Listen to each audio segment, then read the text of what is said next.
Ryu Ishigori. Who is he? What is his role? Why is he so loved? How strong is he? Who can actually beat him? And why is he called Jane Juliet? Actually, to be completely honest, I still don't understand that last one. Now, I was a proud Ryu Ishigori fan long before Sendai Colony received its generational anime adaptation, because to me, he is the perfect example of the phrase simple but effective. Everything about him is simple. His design is simple, at least compared to dudes like Reggie or Takaba. His technique is simple, you know, strong laser. But most importantly, his motives are incredibly simple. Kind of. He enters the story, fulfills a very specific role exactly as intended, and then exits the story. All that really remains of him is his impact on Yuta's character moving forward. Since Sendai was animated, I've seen a lot of people questioning why Ryu vs Yuta is as loved as it is despite it lacking any real themes or writing. This led me to form a theory about what people think good writing is or what it should be. Could it be that maybe there is some confusion between good writing and complex writing? Obviously,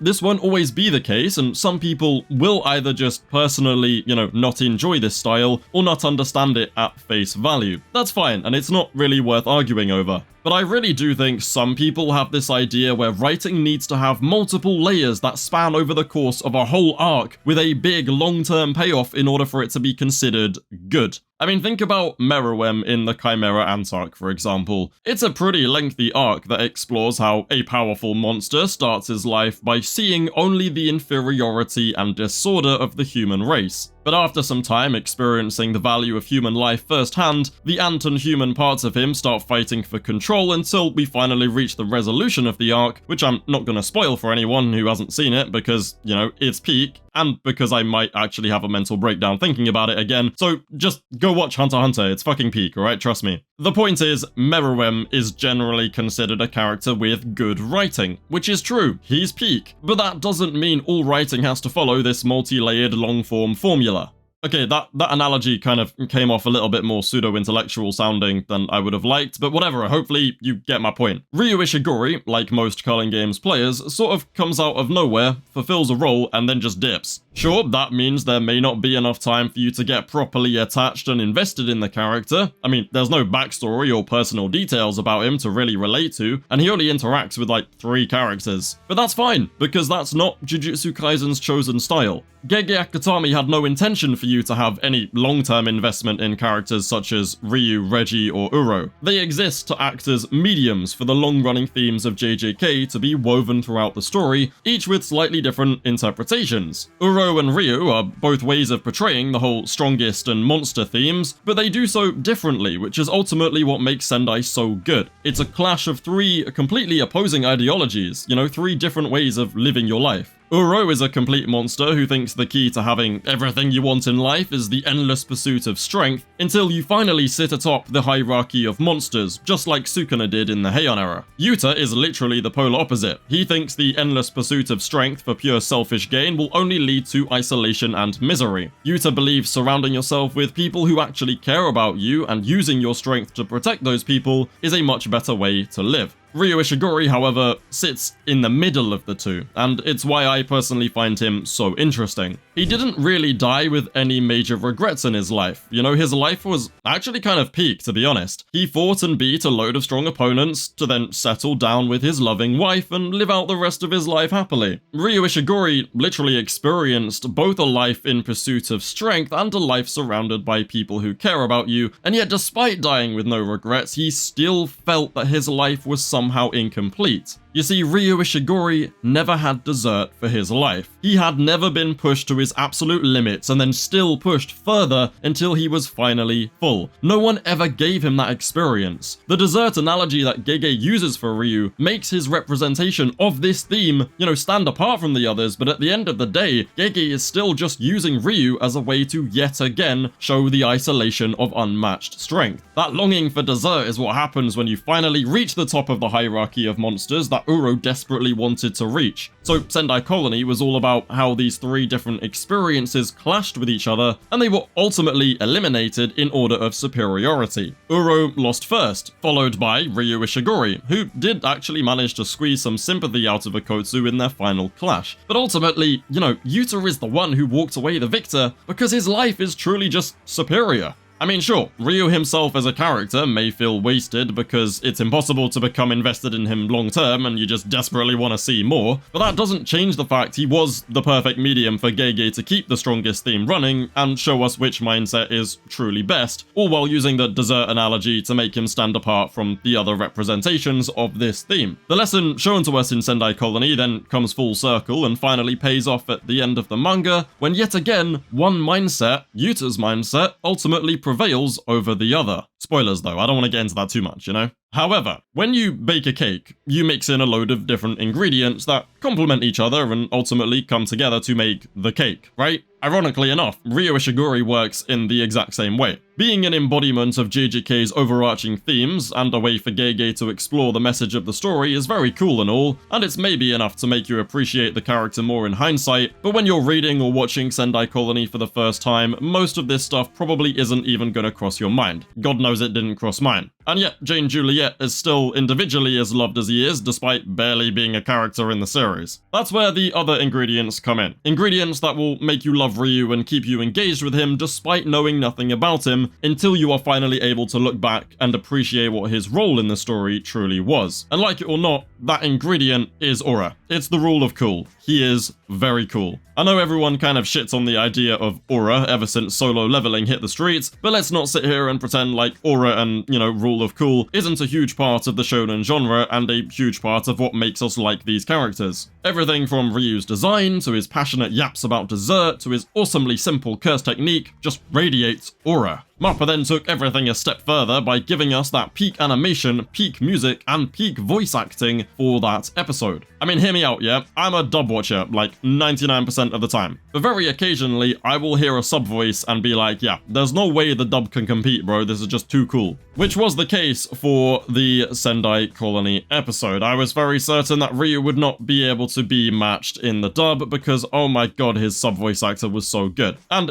it's true, I still prefer Ryu in the sub, but god damn did Alex Lee shoot way past my expectations for the dub. Like, that shit was so good. 100,000 fucking kilotons, no! Well, anyway, if this style of character, or JJK's writing style as a whole, isn't your cup of tea, then that's fine. I completely understand, it's just personal preference. But for the anime-onlys or casual readers who never really understood why Sendai Colony or Ryu Ishigori are as highly regarded as they are, this is why. It all comes down to themes and aura. Damn, that's pretty much JJK in a nutshell, isn't it? I'm not done yapping just yet though, because my burning desire to overanalyze this character was not the only reason why I chose to make this video. I think it's about time we revert to type. We are going back to factory settings. Power scaling. Kind of. Not really, to be honest, but close enough. I'm gonna yap about Ryu's strength as a sorcerer, and I'm gonna clear up some common misconceptions concerning his abilities, and then give you a totally accurate list of who I think can actually beat the Jane Juliet in Jujutsu Kaisen. I still have no idea why he's called that, but whatever, just let me know in the comments, and then like the video while you're at it. Now, despite the simplicity of Ryu Ishigori, I think he definitely goes underrated in terms of his strength as a sorcerer. The claim that Ryu Ishigori boasts the highest cursed energy output of all Culling Games players is pretty ballsy. Now, I've seen a lot of anime-onlys and casual manga readers questioning the potential implications of such a statement, which is absolutely fair enough. I mean, learning that Ryu has the highest cursed energy output of all players, while knowing Ryomen Sukuna is a player, will naturally make you question if Ryu's attacks are stronger than Sukuna or Gojo's. It's not a crazy thing to be confused about. As amazingly cool as that would be though, it's not at all the case. Cursed energy output is actually exactly what it sounds like, how much cursed energy you can output in an attack. Even simple punches have an output because sorcerers not only harden their own fists with cursed energy, but they release a burst of cursed energy that slams into their opponent. This is the key mechanic behind things like Black Flash and Divergent Fist. It's all about the delay between your fist touching the target and the cursed energy that you slam into them. This means cursed energy output is not a fixed value for any one sorcerer, because the output level of a simple punch obviously won't be the same output level as a fuck-off laser beam. Generally though, Ryu Ishigori seems to have been blessed with extremely high output, which is why even Yuta, the tank that he is, recognizes that Ryu's punches are also extremely explosive and dangerous. Now, does that mean Ryu Ishigori hits harder than Sukuna? No.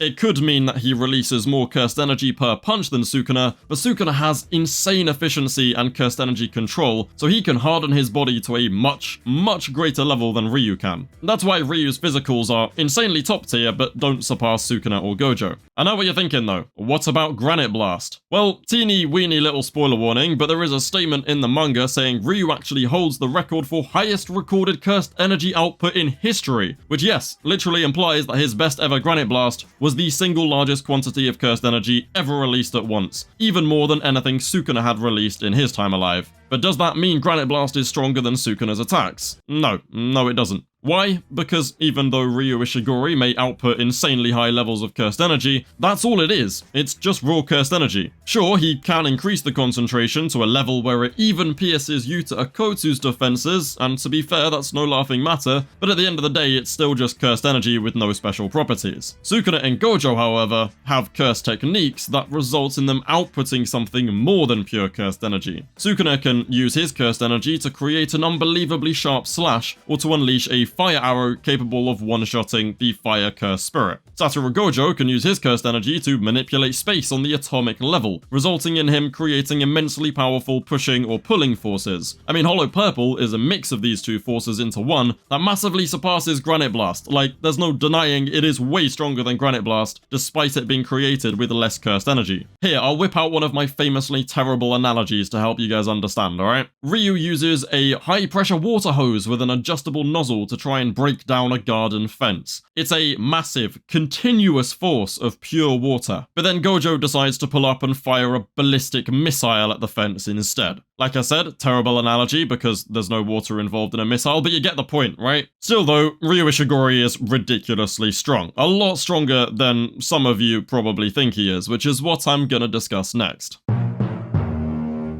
Now, thanks to Mappa's 10 out of 10 adaptation of Sendai Colony, everything about Ryu has not only been elevated, but also made a lot easier to understand. For example, the true nature of his technique and the reason he can fire Granite Blast after domain expansion have become much clearer. In the manga, Ryu's ability is pretty much always used in the same way. He shoots a Granite Blast laser out of his oddly phallic-shaped hair cannon, and then that laser can either be a big charged-up blast with more output, or a small laser with less output. That was pretty much the extent of it though. That entire sequence of him adjusting his pompadour like a hose nozzle to create these much stronger, highly concentrated, white-hot beams of cursed energy that were even able to pierce Akotsu's defenses is all anime only. He was not doing all that in the manga. It's the same for when he started rotating a beam of cursed energy around himself in a circle to trap Akotsu. The only actual feat of manipulating the cursed energy after firing it that does occur in the manga is the multi-beam barrage he fires at Yuta during the bridge scene. Everything else was an anime-only addition that made Ryu's ability not only much clearer, but much more dangerous. The name of Ryu's technique is Cursed Energy Discharge, which sure implies it's the ability to,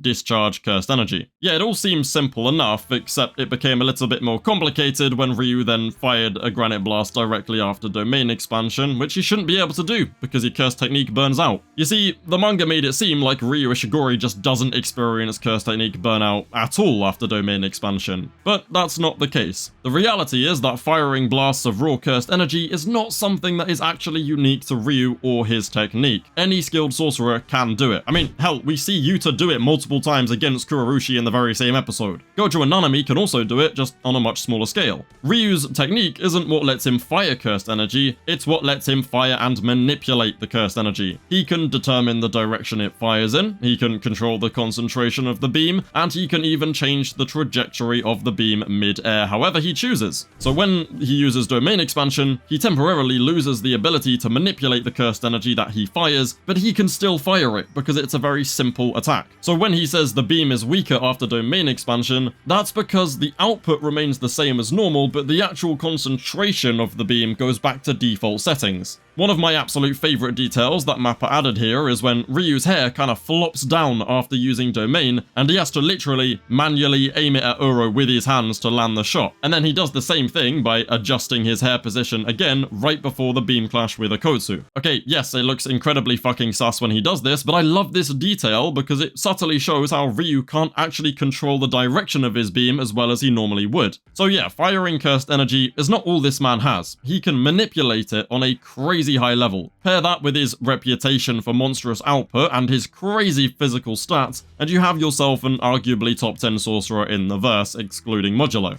Now, spoiler warning for anyone who's not read the manga for this next bit, because I want to glaze his physical stats even more, which means talking about, well, if you know, you know. I'll put a timestamp on screen for when it goes back to spoiler free though, so don't worry. Now in the manga, Ryu's punches are described as explosive, and Gege even draws this neat burst around his hands when he punches. I mean, the man hits hard enough to punch through Yuta's ridiculously tanky defenses. Actually, it's just this. He punches through this and still deals very solid damage. Not to mention the time he sent Rika flying with just pure hands alone. But hitting hard is not really the coolest part, alright? The coolest part is that even right at the end of the story, Ryu Ishigori still has durability either above or at least on par with Yuta Okkotsu and Yuji Itadori after the training. Bro, 16-finger post-bath Megana chucked 3 dismantles close range at Ryu, expecting to split him into 3 pieces, and was genuinely shocked when they only managed to draw some blood. Sure, he then got neg-diff by contact cleave right after, but like, come on, there's only one man in the verse who could survive that attack, and that's Satoru Gojo. This was Sukuna's only ever encounter with Ryu, and yet during the final arc, while being jumped by post-time skip Yuta and Yuji, Ryu Ishigori is the person who Sukuna decided to compare them to. Ryu is the bar for physical stats and durability outside of Gojo and Sukuna, which I find really cool given how little presence he actually had both in the story and to Sukuna. Any level of recognition from Sukuna, or even just him remembering who you are, is an insane badge of honor. Like, Ryu deserves respect for that. While we're on this topic though, I might as well get the rest of the spoiler talk out the way, and I already know this is gonna rage bait the hell out of the 3 people who will care about this topic at all, but I'm gonna say it anyway.